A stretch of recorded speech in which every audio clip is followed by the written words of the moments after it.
Live? Does it say live? I ain't getting Says the preparing to live stream the meeting. Right now, I don't see anything. I'm looking on my phone. Is we live, y'all? Y'all in the comments? Headed to the Speak Easy page. Make sure y'all like and share. We are live. Thank y'all for tuning in. Y'all know what it is. Monday night with Sage. You are connected.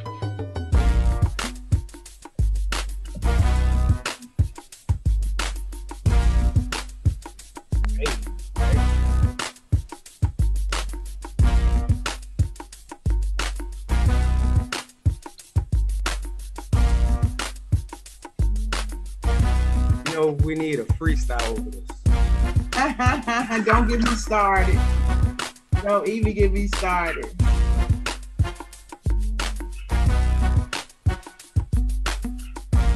One day I'll do it.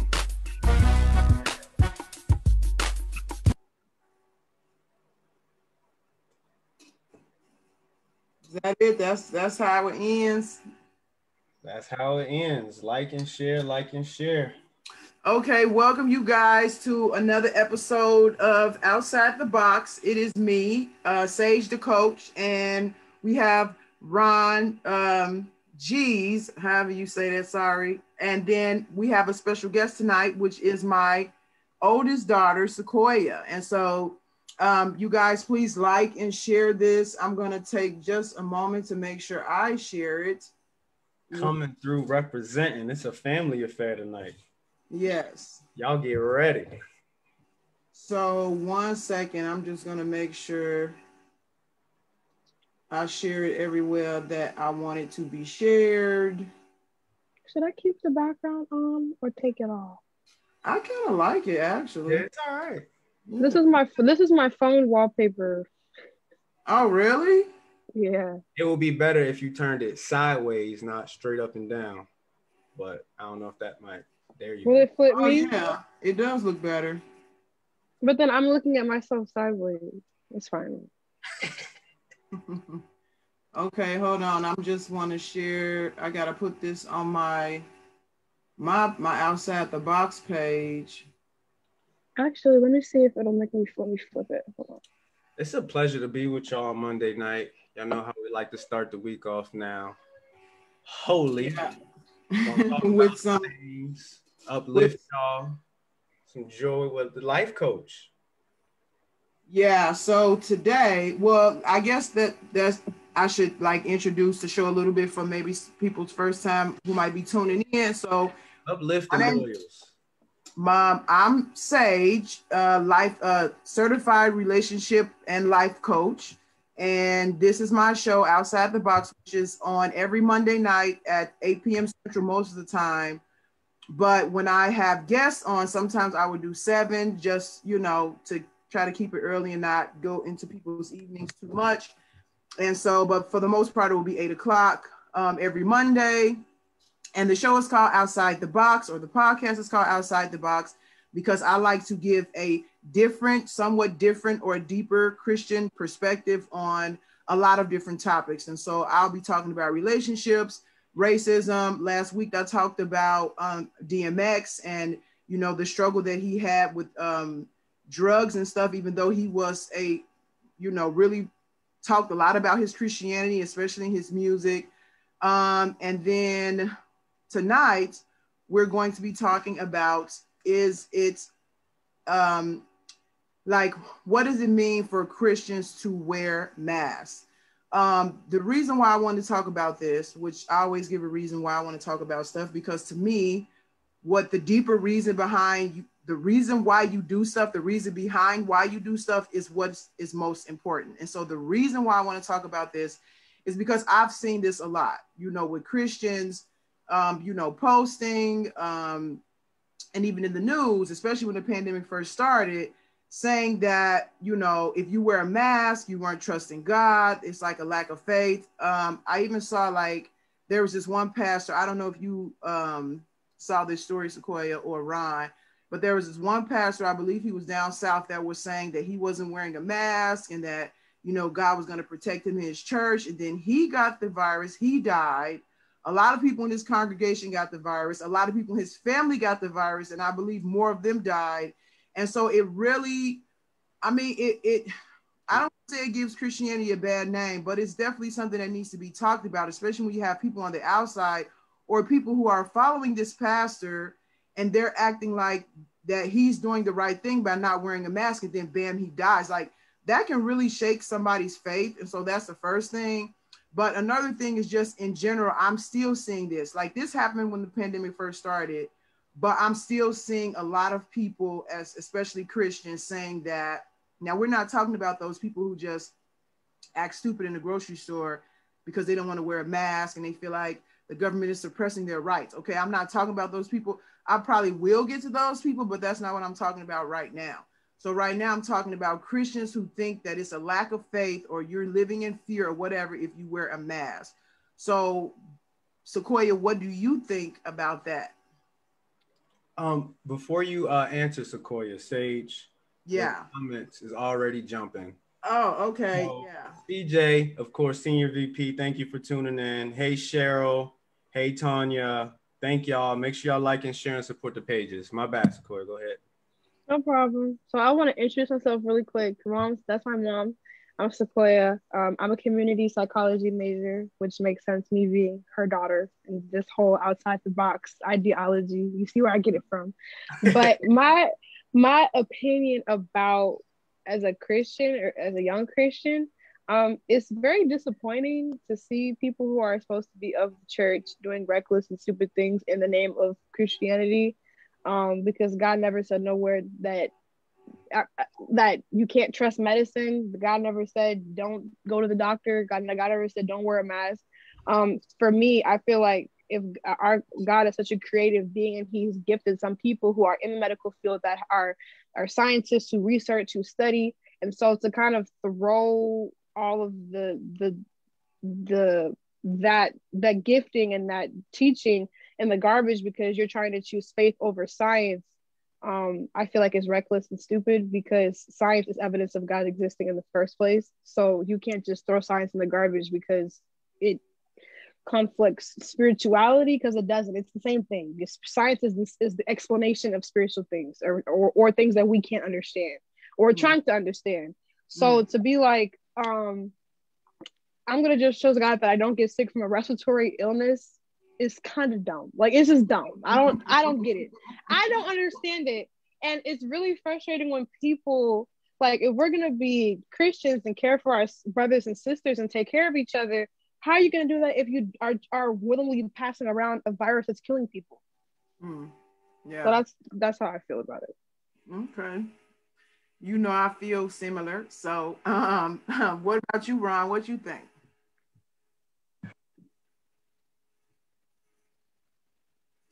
I can't hear you, Ron. People always love to talk about what God gonna do. I didn't hear that story, so it's crazy that he got caught up and ruined pretty much the whole congregation and his family. Yeah. Because of what he had to say. I think it's crazy for you not to try to protect your health. Yeah. Yeah. I mean, we're spiritual, but we live in a physical world. So it's stupid to ignore the physical. We don't know what's going on in the spiritual. You don't know what's happening or what's going on in that realm. All we see is physicality. So to act like I'm so spiritual that I'm going to ignore that I'm a physical person is very reckless. And I feel sad that people had to die, so many people have died because not just because people have not being safe, but just that the respiratory illness that COVID is so fast and it's easy to catch, and we don't really have all the answers as to why it happens or how it affects the body. And there are some people like Chris Cuomo who got COVID, and he says 6 months after he still feels effects and knows that his body has changed forever because of him contracting, COVID. So it's just really interesting to kind of see people trying to choose between the two when, as human beings who are both spiritual and physical, we're both. And I think that's where people get confused. Yeah, well, like even from the church that we used to go to, which I don't go to anymore, and I'm not going to, name names, but there were people like workers in the church that were wearing masks, and then the people coming in the church were upset because they had masks on. Like, what are you doing? Are you not trusting God? Like, they didn't want to see the workers in the church with masks on. And so That's crazy.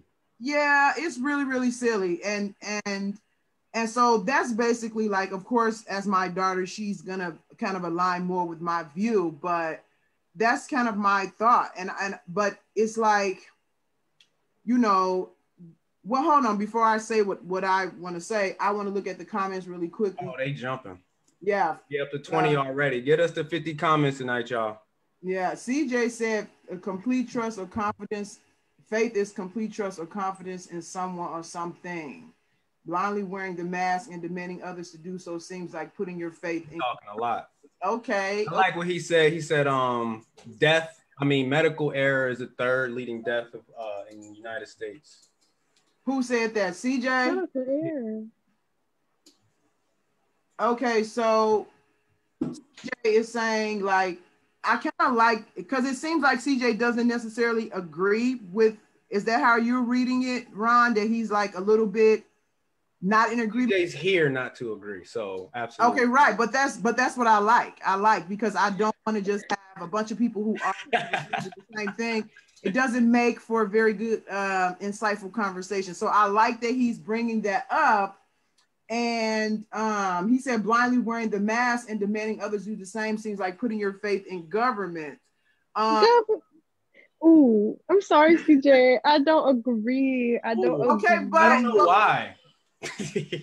But why is it blindly wearing the mask? Like, blindly means you don't know why you're doing something. It's like if I tell you, especially like my daughter, you know how you are with your kids, and you tell them to do something, and they say, why? You say, because I said so. That's blindly, because the kid doesn't know why you're saying it, the long-term benefits or consequence or whatever. So wearing a mask is not blindly, because you know why they are asking you to wear the mask, because we have bodily fluids, we carry bacteria, it usually comes from our mouths, and so it's not necessarily blindly wearing the mask. And he says, and demanding others to do so seems like putting your faith in government. Please hold on. Let me. Go ahead. There are rules and things set in place for people's safety, like traffic lights. You're not gonna question. I'm not gonna follow the traffic light. Why would I expect me and everyone else follow the traffic? The traffic light is there so that you don't die. So there, if you're going to pick at this particular virus, this particular vaccine, you have to look at the infrastructure, medicine, the way that we buy cars, phones, everything. You have to look at all of that and not trust all of that, and not just pick the one thing that's inconvenient for you and say, oh, I don't trust that because it's the government. The government has been in control of a lot of our stuff since way before we were born. So I feel like that argument is very weak, because you follow the traffic laws. If you have a cold, you're definitely gonna go get some cold medicine. So that argument just seems very weak to me. Yeah, and not only that, I will take it a step further, because one of the reasons why, because he said it seems like putting your faith in government as opposed to put it in God is kind of how I'm seeing it. But the Bible tells you to obey the government. And so to make it seem like it's either one or the other is against, and and I know CJ is probably not necessarily Christian, but this is a Christian show. So we're talking about Christians wearing masks. So to say that to wear the mask is the opposite of faith, when the Bible itself tells you to obey the government, is a contradiction in and of itself. And the reason why the Bible tells you to obey the government is not necessarily to be like sheep and do whatever the government says, because we are not supposed to do wrong for anybody, not your husband, not your wife, not your kids. And so you don't do wrong for the government either. So if the government is telling you to do something wrong, then no, you don't obey the government. Like, oh, the Bible said obey the government, so now you just subject to whatever the government says. No, you still have a brain, you still have to think for yourself. And if somebody is telling you to do something wrong and you do it anyway, listening to that person or that entity, you are actually putting them in the place of God, because you're saying that their definition of right and wrong is higher than God's. And so it kind of falls in on itself. But the reason why God says to obey the government first and foremost, not to do wrong, is to establish order. Like if we don't have order, like even what you're saying about the traffic lights, the, you know, medicine doctors, all of these things, seat belts, they establish order for us, because since we are not all living under God, and like it should have been in the, you know, before Adam and Eve sinned or whatever, God would have been established the order for everybody. So we wouldn't have had to come up with our own systems and things like that. But because we don't live under God and we are kind of a free agent, so to speak, we have to have some system of order in place, because we can't live without order. Like it's against our nature to live without order. People who live without order are insane. Like, you know, they can't think clearly. Their lives are messy. So we need order. So government establishes that order. And then from that order, you have to decide now if you are being told to do something against God or not against God. Because sometimes you might have to do something that the government says that you don't like, but it's not necessarily morally wrong. And you just do it because, you know, again, like for me, I think traffic, like walking signs are kind of stupid. And this is a very small example, because people can use their eyes to cross the street. Like it's different for cars because everybody needs to stop at the same time and stuff like that. And cars protect the pedestrians. But for you to not cross the street because the sign says don't cross the street, or for you to, I've seen signs that say cross the street and it was not safe to cross the street.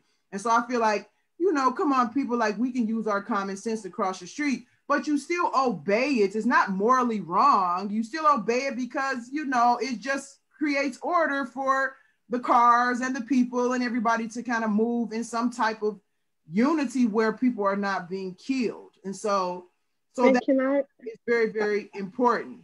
Yeah. Mm-hmm. And another thing too that I wonder about or always ask people when I have the conversation is, it's not the government that's putting these rules. It's the CDC. It's people, professionals, scientists, doctors who run the control, you know, the disease control center.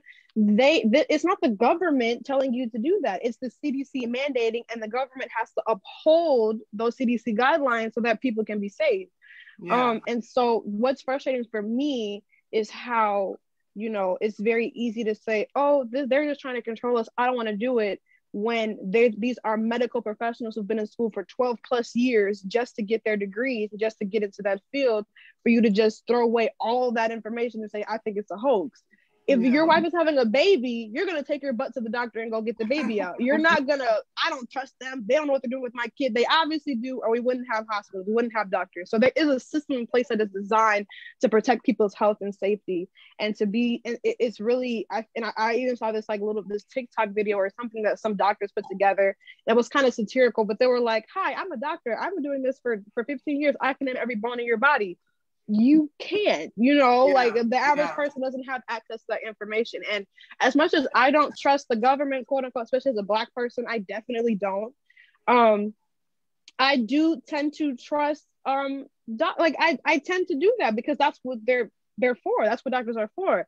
As someone who has worked in healthcare settings, and I am going to school to be a psychologist and hopefully can, you know, maybe even become a psychiatrist, I have seen how hard nurses work, doctors work, the people in those fields work extremely hard to take care of people. And when the hospitals were getting overwhelmed, people are dying left, right, and center, the nurses are having to carry out dead bodies, you know, back and forth. That, I think it's extremely irresponsible to throw all that in the garbage when you don't really have access to that information. Well, and yes, can the government keep certain things from you? Yes, but there's still the bigger picture, and we've been to doctors before COVID. Yeah, I would even take it a step further and say to not listen to, because CJ said, why trust the science? And, you know, why not trust the science? Like, to me, based on like even what you were saying, Sequoia, like, if you have these people who have went to school and really trained for this, for you to now put your knowledge above theirs is more than irresponsible. I think it's kind of arrogant. You know, and you have a lot of that nowadays where people, especially with social media, everybody is so gung-ho about their opinions now, and they can put their platform out there just to express their opinions, and they can find a small group of people who agree with them, and that means that they're right, when that does not negate people who have been in training, people who have fought, people who have, you know, been in school I'm trying to think of another word besides training, but people who have invested their time and their energy into gaining this knowledge.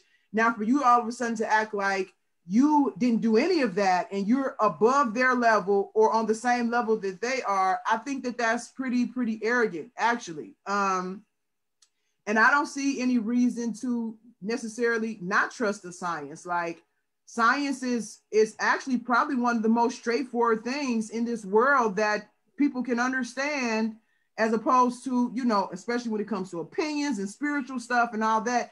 Science is like pretty clear cut for the most part.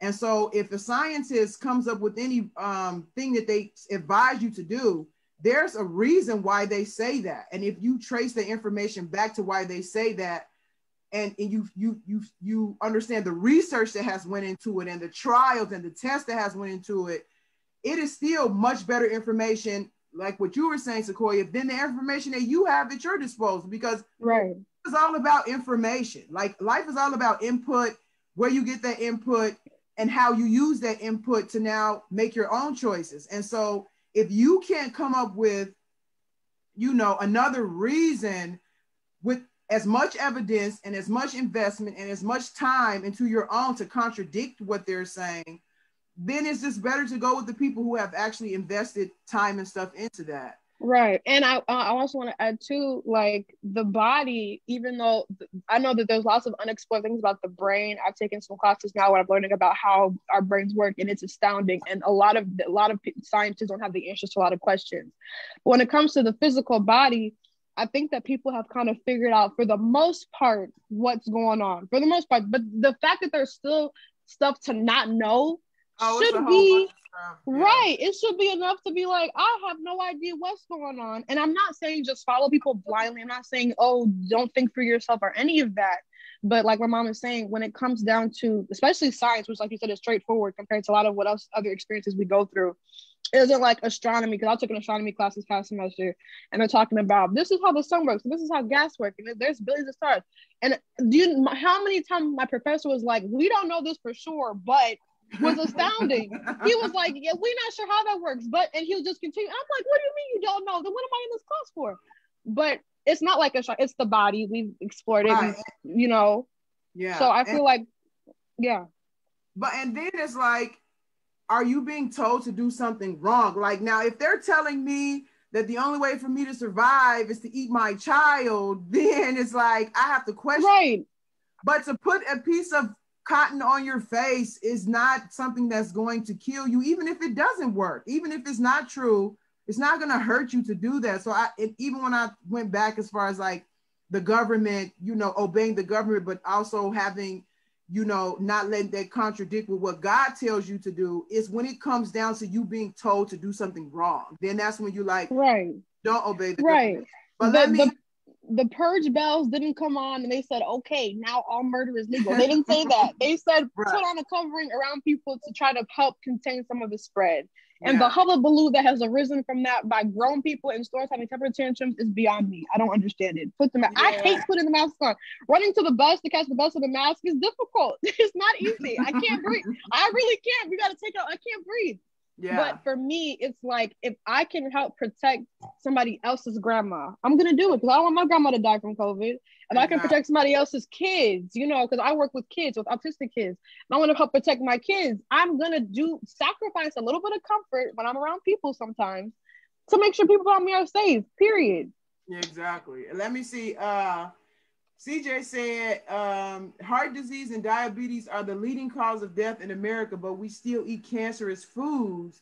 What would God say about that? That's a good point. He didn't lie, because the food service industry is disgusting. Yeah, it's bad. Okay, but my question to CJ would be, and he can comment if he's still on here, are you equating heart disease and diabetes, the leading cause of death in America, as obeying the government? Like, because before you said, like, why would you obey the government? Because that's like you having faith in the government. But how does obeying the government connect to now the leading cause of death in America? I don't think that necessarily is connected to the government. And you can eat healthier. It is a bit expensive, but you can eat organic. Well, Ron is kind of quiet. I want to hear what Ron has.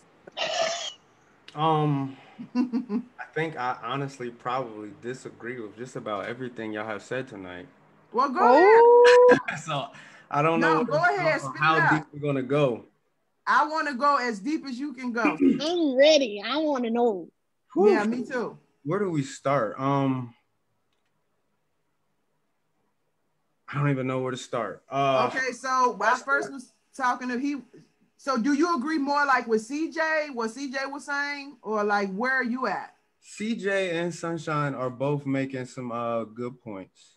I haven't even got that far down in the chat yet to see what they're saying, but So earlier we was talking about trusting doctors and how much sense it makes. I think you said something about that, Sequoia, as well. How to a certain degree, Right. so yeah. what point of time period throughout history is that correct? Because if we're looking at what we've been through as African Americans in this Right. country, at what point from the moment we got here to 2021 was it okay for us to start trusting doctors? Because for the most part, you cannot say that that's been okay. One of my favorite books is called Medical Apartheid, which I would suggest to everyone to read. And it is a book pretty much lining our 400 years being over here of exactly what we are to the medical industry and what we've been using. Okay, so that's a good point.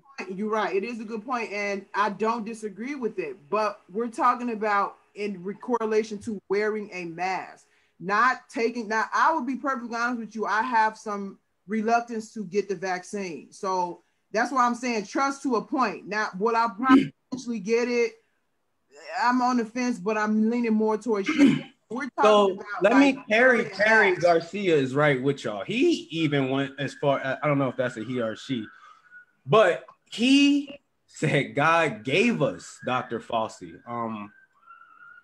That's crazy because I would say that God gave us one person, and that was his son. And CJ said the government actually kill him.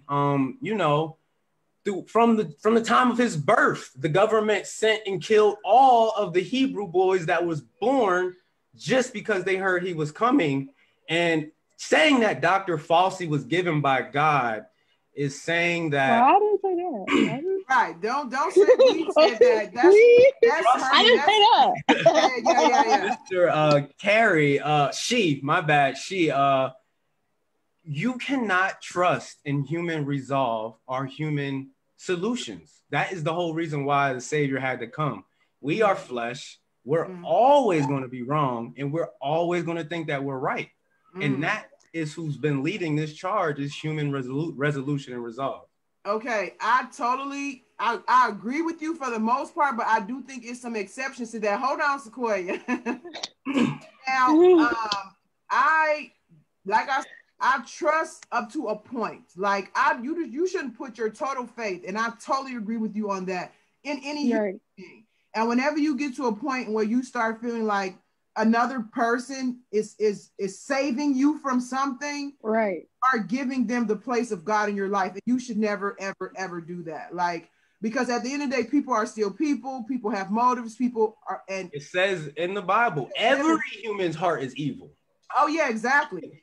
But we're talking about wearing a mask, like, and now bring it back to that. Now, if you're telling me to, some of the experiments that was done on Black people, right, Tuskegee, let's not forget those type of things. And even I have some resistance about taking the vaccine, not necessarily because of me feeling like they want to experiment on me because I'm Black. I just feel like to thoroughly vet a vaccine. Well, let me first say, I don't really like taking drugs, period. Like, right. I would let my head hurt for quite a while before I actually take some medicine, because I feel like God created my body to kind of fight some of these things off on their own. And if I keep taking stuff very, very quickly, I'm actually reducing my body's ability to learn how to do that on its own. So there's even some evidence of this, like with antibiotics. They were saying people are becoming more immune to antibiotics because we take them so much and then we don't finish them, that our body adapts to the antibiotics and then they're not as effective.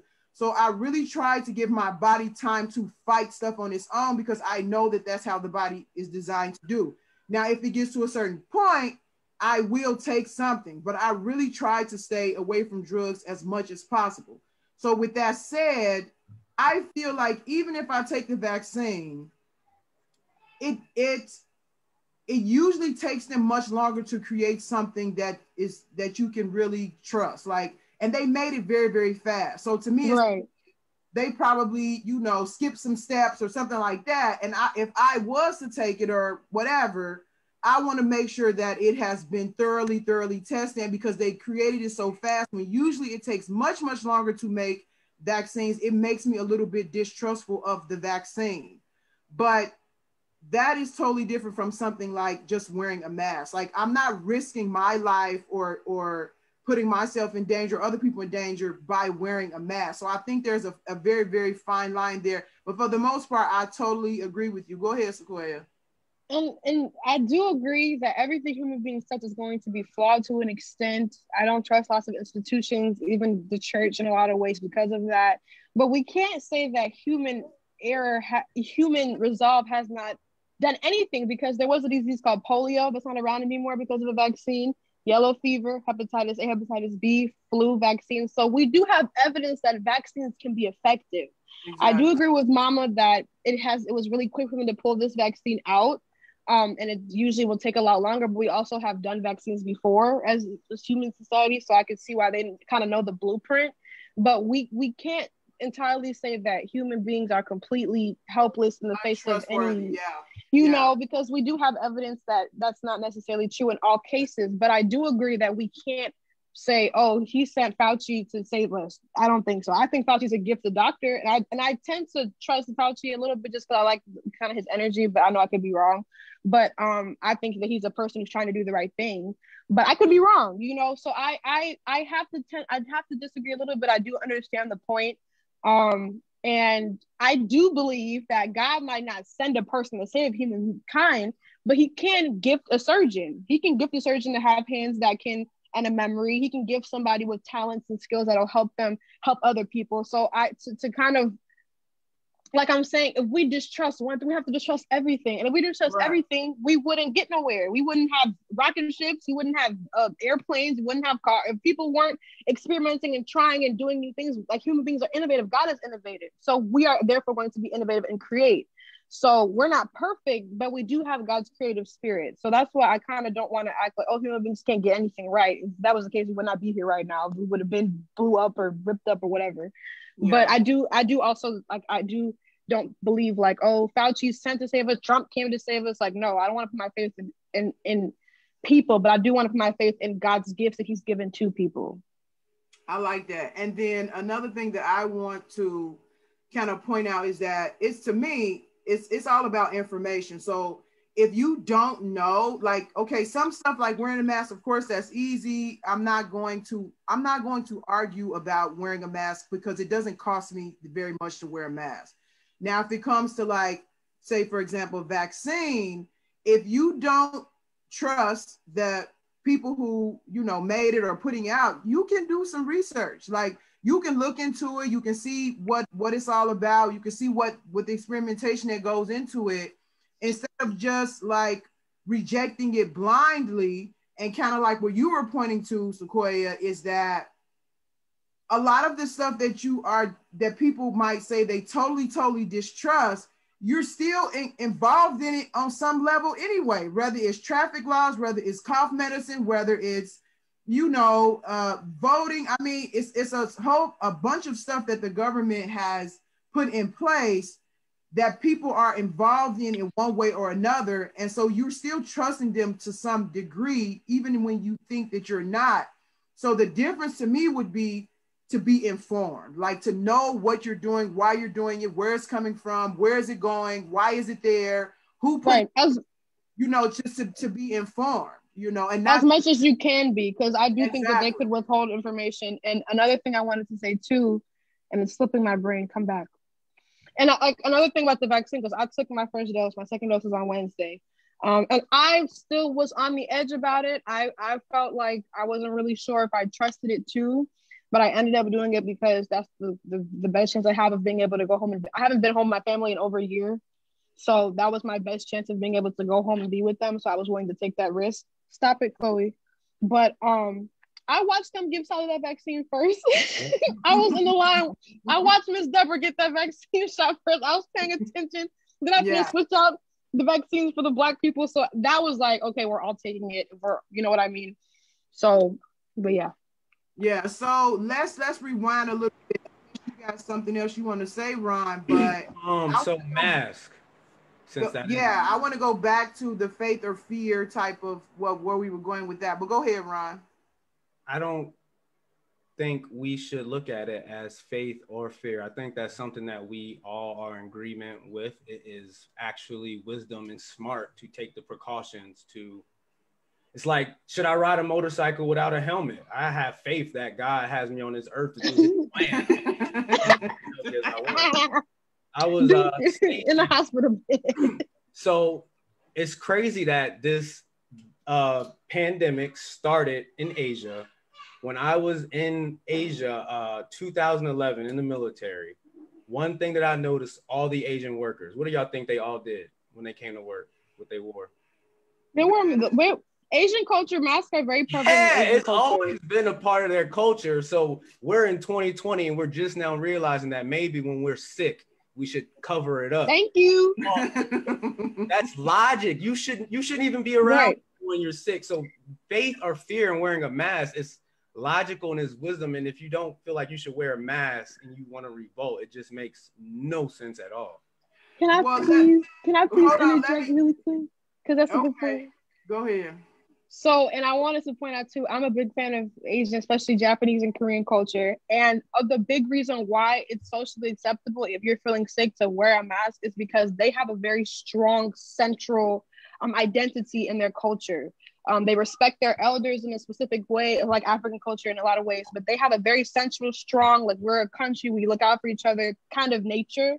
And so that's why it's not weird to have a mask on if you're in public and you're sick, because you don't want to give it to somebody. Like they have that forethought embedded in their culture already. American culture is so, we're independent, we're this, we're that, selfish, that we're like, it's uncomfortable, so I don't want to wear one. And to me, that is so irresponsible. And so many other cultures that maybe consider third world take those precautions because they care about their people. American culture is not as unified as other cultures, like Japan, Yeah, we're definitely not unified. And so I agree with that. And thank you for bringing that, because I don't know anything about Asian culture.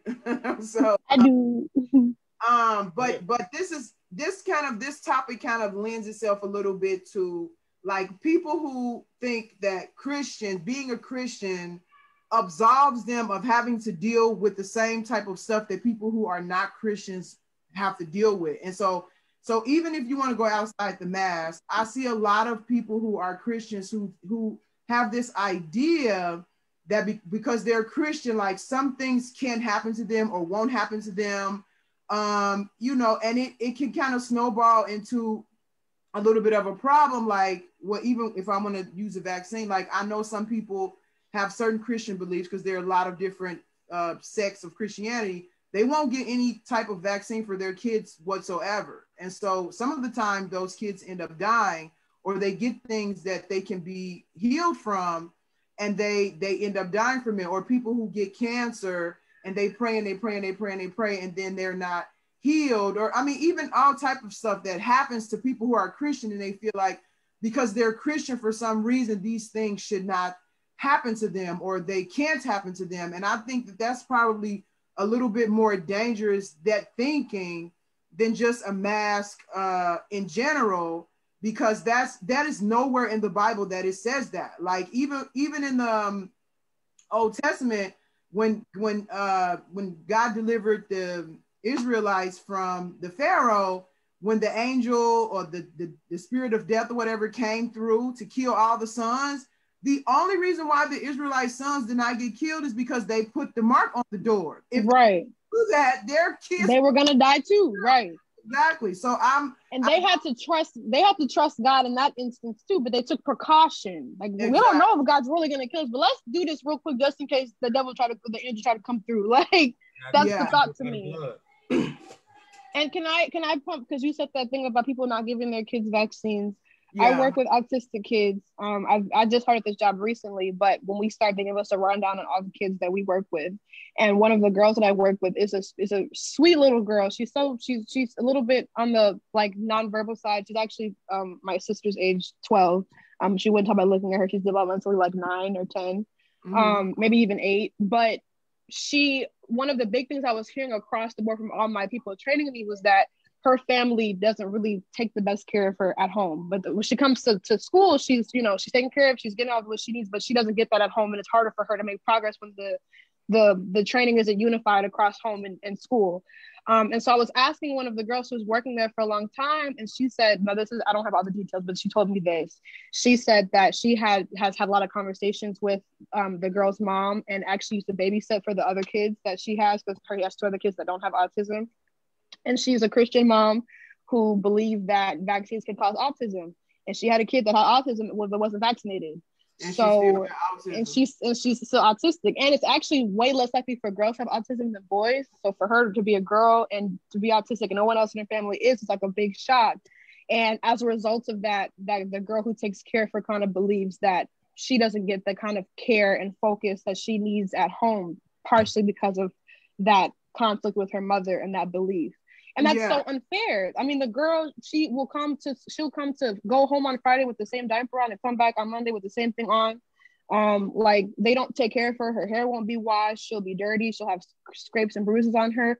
And that's really not fair. And I don't know the whole family situation, but that's just, stuff happens. Even to good people, stuff happens, stuff goes wrong. And it's nobody's fault. It's not anybody to blame. Sometimes it's what happens. And I could understand, as a Christian woman who, I did everything right in my pregnancy. I prayed. I did everything. I didn't get the vaccine. I didn't think it was good for my kid, but my kid still has autism, and a pretty severe case of autism. I could understand how that's so earth shattering, But it comes down to that faith over fear conversation. It really doesn't apply. It's not really a part of the equation. You were just making it part of it because you either have faith or you don't. You can have faith and still have a kid who has autism, So, and so that's the thing to me, like, that I think I feel like I kind of want to emphasize, is that faith that nothing bad will happen to you is not faith. Like, right. Faith is when stuff, because it's like, I think there's like a saying that goes like, it's on the tip of my tongue and I can't think what's the verse?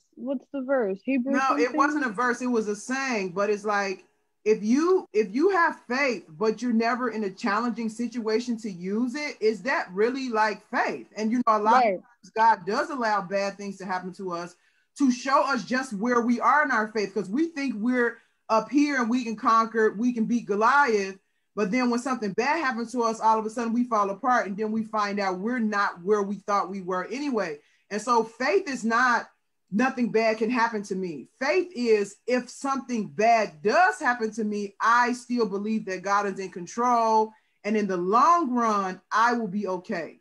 Like, whatever okay looks like trusting God regardless of the circumstances is what faith is, not this naive or, willful blindness type of thinking that, oh, this bad stuff can't happen to me because I'm a Christian. I don't have to wear a mask because I'm a Christian. I don't have to go to the doctor because I'm not a Christian, and because I'm a Christian. Right. That's not really faith. But I want to hear from Ron. And if Job had that mindset, he would have been in trouble. Yeah. Ron. My favorite thing about faith, what the scripture tells us, is that it's okay and you need to have faith the size of a mustard seed. Because this world that we live in, it's literally has a goal of, only one goal, of taking that faith from us. And that's what I was talking about earlier. For them to go put that blood above their door when the plagues was coming, is like, what is that going to do? That ain't going to save us. But no, it was the faith, the action to be able to do it. And it's the same thing today, is having the faith the size of that mustard seed, that whatever is going on in this world, as it's crazy, because we still got a lot to get in talking to. I want to get on these vaccines, but that faith, I think you kind of said it, Sage, it has nothing really to do with wearing that mask. That faith is about trusting in your Savior that regardless of what goes on, you have faith in him that whatever trial you're going to go through on earth, I'm not taking my belief and what I know and trust in my heart off of that. Because we know, like what you were saying, that no matter what, something's going to happen. We saw once the Savior died, his followers went on to be persecuted and slaughtered and destroyed. Oh, like, yeah. Right. Faith, I thought we were going to be okay and everything's going to be peachy. No, that's not what it's about.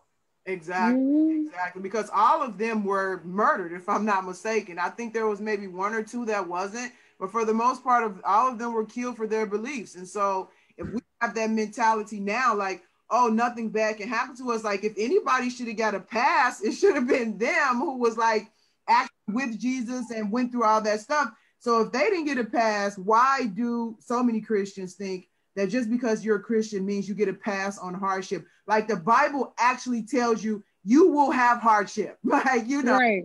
You will have hardship, but take heart, I have overcome the world. You like, let me take it a level deeper with you than that hardship. It says y'all are actually going to be lambs for the slaughter. Yeah, right, right, exactly. And so you have to build your faith so that when you're in the face of like what was it, Daniel and them who got put in the fire, like you still hold on to your faith. Like you feel the heat, but you like, I'm still trusting in the fire, but you like, I'm still trusting in God. And that is not easy. Like, and if anybody acts like, oh, they just trust God and I mean, like you're really kind of like that, right. It's a fallacy. Right. It's something that you grow, like even what you were saying, Ron, the faith of a mustard seed. The reason why I believe the Bible talks about the faith of the mustard seed is because all you need is a little bit. God can grow it. Like, you know, it's right. Just trust him a little bit. He can grow it and grow it and grow it. And you can actually get to a place where you have faith that can move mountains, but you got to start with something for him to work with, to water, to grow in you, and for you to go through different trials, because if you never go through anything, that's not how it grows. Right. For you to go through different trials and overcome those things, that is how your faith increases. And so I like everything that you were saying. Go ahead, Sequoia. And even in my experience in the past year with like mental illness, which is something that, you know, is definitely a spiritual issue that can manifest itself physically. But I've been suffering with depression for years, and my mom can attest. I've been going through depressive episodes since I was in high school, and that came to a head at the end of this past year.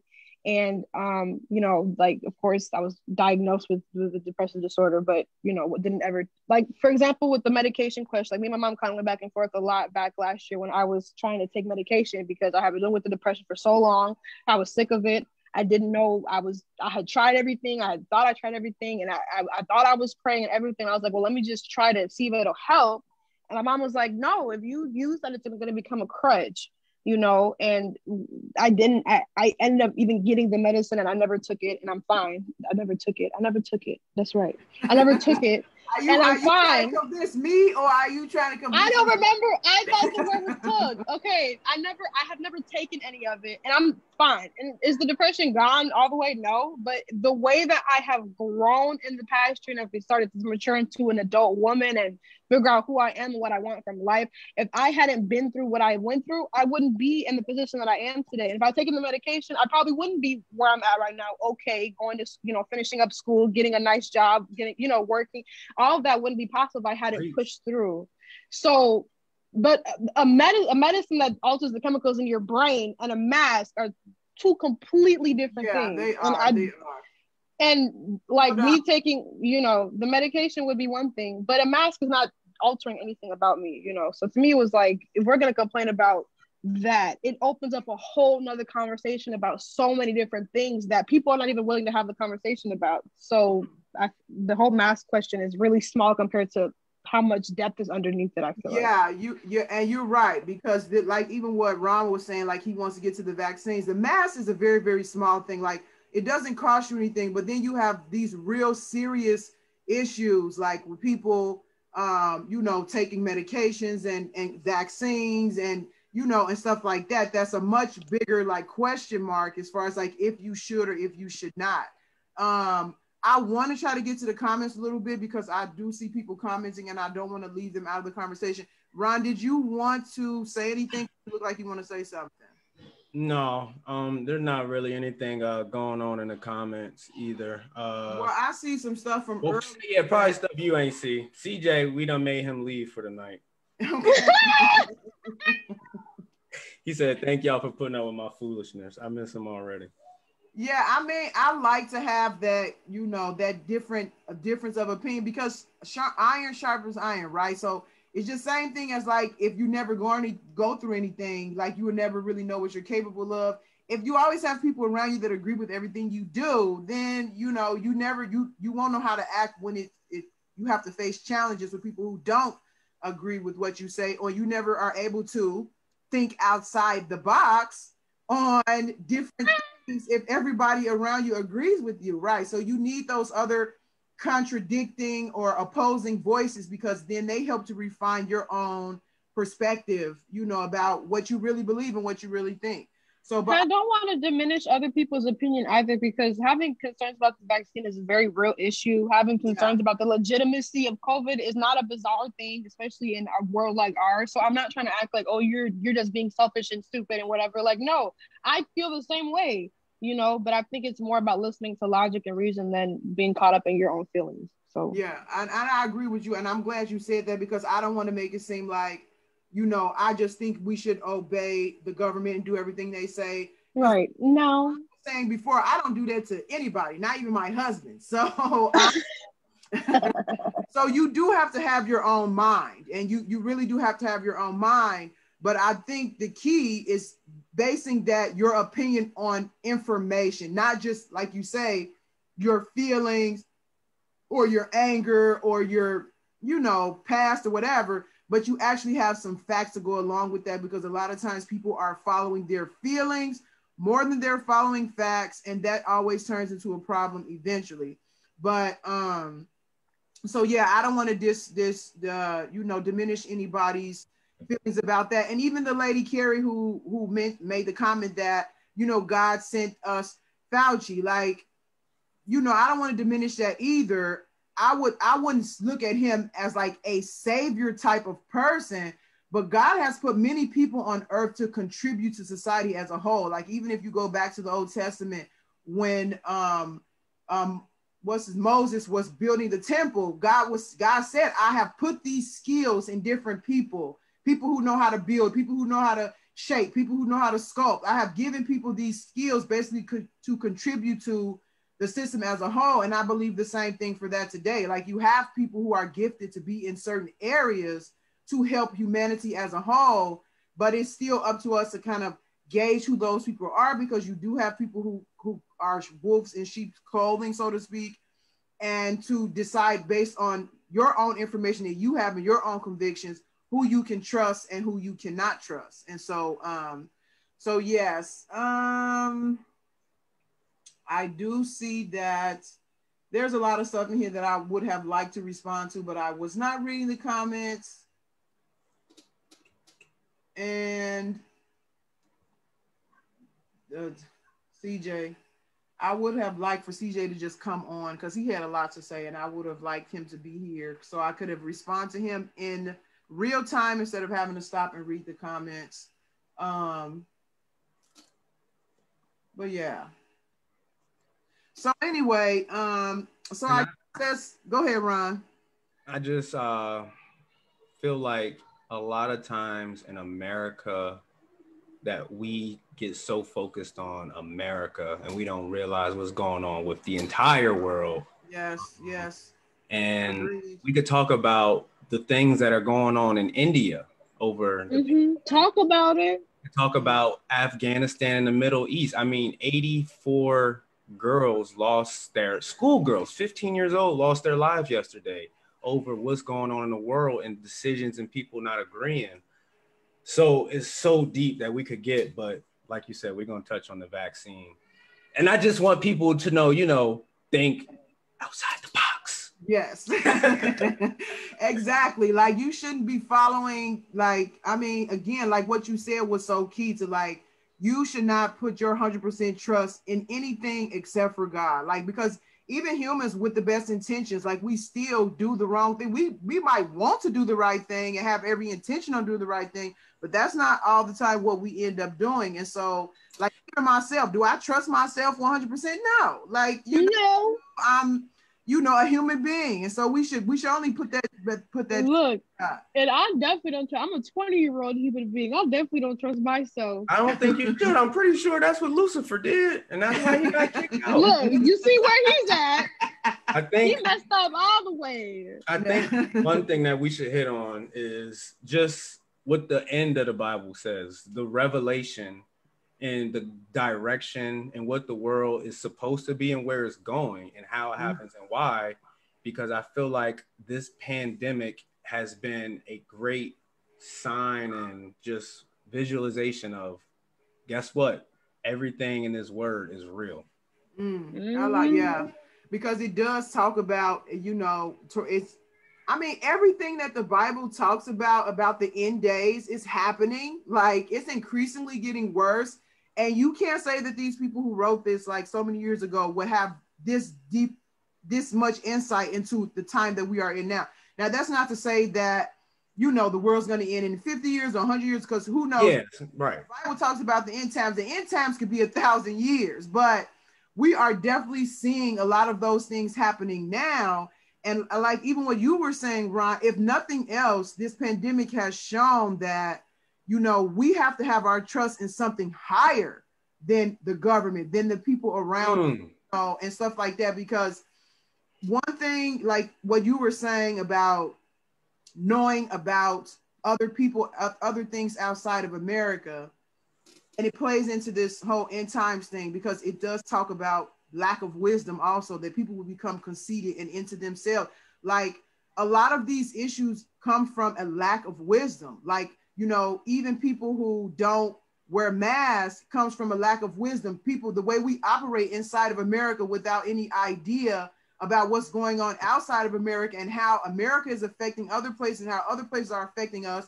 I mean, the pandemic really brought that to like very clear, because you first hear about the pandemic, it's over in Asia. You're thinking, that's over there. Now it's over here. So it's like, oh, actually, we are all connected. And it really takes you some deeper level of wisdom to not just trust the government, but to understand when not to, what to do, when to do it, when not to do it. And that comes from you having more information, like having more information outside of America, having more information about the people you live around, what other people are going through, things like that. So I think it all plays into like the mindset of people in the last days. Like, they just, in the Bible, it's very clear that these people will lack a level of wisdom that, to me, is kind of evident, and especially in America, because I don't live other places, but especially in America, you can definitely see the lack of wisdom, even with, which I don't want to go into this too much, but I know when I mention it's going to start a fire, the people who believe that Trump is the Messiah. Like, he came here to save them from whatever they need saving from. Like, it just really shows a lack of wisdom. He was put on a coin in Israel. That makes me want to go back to a comment that I did like, that Sunshine said, when pretty much everything you was just saying, she said the pandemic was created by man, not God, but God allowed it to happen. And as you were saying, I'm just like, why? And it's everything that we're trying to reiterate to y'all when we're talking about what this did and impacted our lives and how it pretty much changed everything. So we can look at all the negative, but why would God allow it to happen? Because I know there was a lot of good that did happen through the pandemic. A lot of people did get enlightenment. A lot of people did get closer. I know our people went through tremendous suffering, not being able to go to worship, not being able to go and be amongst the believers, because that's where you're supposed to be and where you're supposed to be at. So I know things like that had to hurt. And like you talked about, Sequoia, when you haven't been able to be around your family, you haven't been able to be around your people, it's just, it changes you, and it does attack that faith. It does. And I would even take it, let me say this really quickly. I would even take it a little step further and say, that George Floyd's death would probably not have had the impact that it has if everybody was going about their day busy like normal. It's like people were stuck in the house. People were already going through, you know, whatever they were going through with the difficulties. And now you see, like, you were forced to pay attention to that. You were like forced to pay attention to this man being killed by the police. Like, I would say in broad daylight in front of everybody, like you couldn't look away. Wow. And a pandemic kind of forced people to have to pay attention to that. Because I mean, you hear about Black people being killed by the police all the time. And so all the time. at a point in time, it becomes just another story. Oh, here's another Black person. So for this one to be like a wake up call, like, okay, you know what, that's enough. Like, you know, we're not going to take this anymore. And to create the type of response with protests and stuff that it did, to me, is like, I think the pandemic really contributed to that, which was good. So it's like one of those good things that came out because it took the blinders off and it opened the curtain, so to speak, as to what is really going on behind America's pretty picture that we paint to the world. Right. And I think it was such a global thing too. I mean, with social media and everybody being able to see everything, there was no hiding it, no disguising it, no mistaking it. We saw the footage. It was there. And she recorded the whole thing. And even the question of whether COVID is like somebody made it in a lab or it's just like natural human mutation or whatever. The fact I love, like, Bishop T.D. Jakes always kind of talks about recently how, like, it's not necessarily God, but it's a work of God, because he showed us that the way that we live and the things that we experience can be shut down like that by something we cannot control. Exactly. And I think that as we kind of get closer to the end days, I think that this is one of those kind of not last opportunities, but a major opportunity for people to really see themselves before it continues to get worse. It put everything to a whole, even like going to school and like graduation, because I was able to have my graduation, but to imagine a year later that kids couldn't even walk across the stage and couldn't have prom. And, you know, like my brother, I was able to like work, go to school, get a car, you know, start working and everything. That whole part of his of adolescence was bleeped out. It just was gone. He couldn't do it. And it just really shut everything down, churches and businesses and the government and everything. And it really like put everybody in the house by themselves. And especially for me and my circumstances, and even like dealing with my depression and coming face to face with that, I had no option. I could not run. I couldn't hide. I couldn't go to school and laugh off with my friends. I couldn't, go hang out with my mom. I was stuck in a hot dorm room, and George Floyd died, and I'm depressed and I can't escape it. I had to deal with it. And It came down to an option of, I'm either going to live or I'm not. Like, I'm either going to do it or I'm not. Like, this is it. I was in the corner, and luckily I chose, God helped me, and I chose the right thing. But it was that, like, I had nowhere to turn. And so now that things are opening up and I'm starting to be able to go out and experience life a little bit again, I feel a lot more grounded, because I know that if I can make a decision like that in that moment, I know I can choose it again if I need to. And so I know I'll be fine. So it taught me so much about myself. It taught me so much about life and what not to like. I mean, it taught me so much. You can't take being alive for granted. I was driving home on the bus from work last week, and it was sunny outside. It was gorgeous. I wanted to cry. I was like, wow, like I'm like, this is real. Like, we are alive. Like, this is like, if you think about it's crazy to think about. It's too much. It's like we live on a rock floating in space, and we just going on like everything usual. Everybody should be dancing right now. Like, we are breathing and we're alive. And I'm just on the bus, like having this moment, trying not to. I had to put my shades on. Everything. I was gonna cry. I was gonna put these shades on so that white people don't see me crying on this bus. But I felt so emotional, and it just was a moment. And I really hope. I know a lot of people didn't take this opportunity to grow and to change, but I'm glad I did. Right. And it changed my life forever. Yeah, and that's what I kind of like. What Ron was saying is that in the beginning, and even connecting it to now, like not to trust anything. Like the pandemic, like really showed us that we can't trust in all the things that we think are normal, like going to work, going to school. It's like our daily routine that we have become comfortable with, which a lot of people use to distract them from seeing God. Right. It's like all of a sudden, all of your comforts and things that you were used to got taken away all at the same time. And so it boils down to like what you're saying, Sequoia, a question of like, where do I go from here? Like, and so in the comments, the pandemic just kind of reminds us that we cannot put our trust in the surface things of this world, and that there is something deeper. Like there's a lot more to what we are seeing than just going to work every day, raising like that. So, but Ron, I thought I muted my mic. Y'all heard me. Okay. So Denny, yes, right. Everything we saying. He said the pandemic has caused all of us to slow down. It was a necessary evil. And then Sunshine followed him up. The pandemic had us look at what needed to be fixed, healed, and changed. The churches within us, we were stuck home to focus on us and fix us. Yes, they hit me. I totally agree. Absolutely. Yeah. And that's the thing, because people so caught up, if you want to go back to the original, thing that they started on, is like, if you're a Christian, then somehow God doesn't allow bad things to happen to you, or he won't, but he allows those bad things to happen to show you who you are. Who he is. Like, if those things don't happen, God can use anything. Bad things happen to him. Like, to us, it's overwhelming. It's like, oh my goodness, my world is upside down. But God can take all of that and use it for good. So he can take something like a pandemic and use it to show you yourself, to have a more richer experience of life, to connect with your family.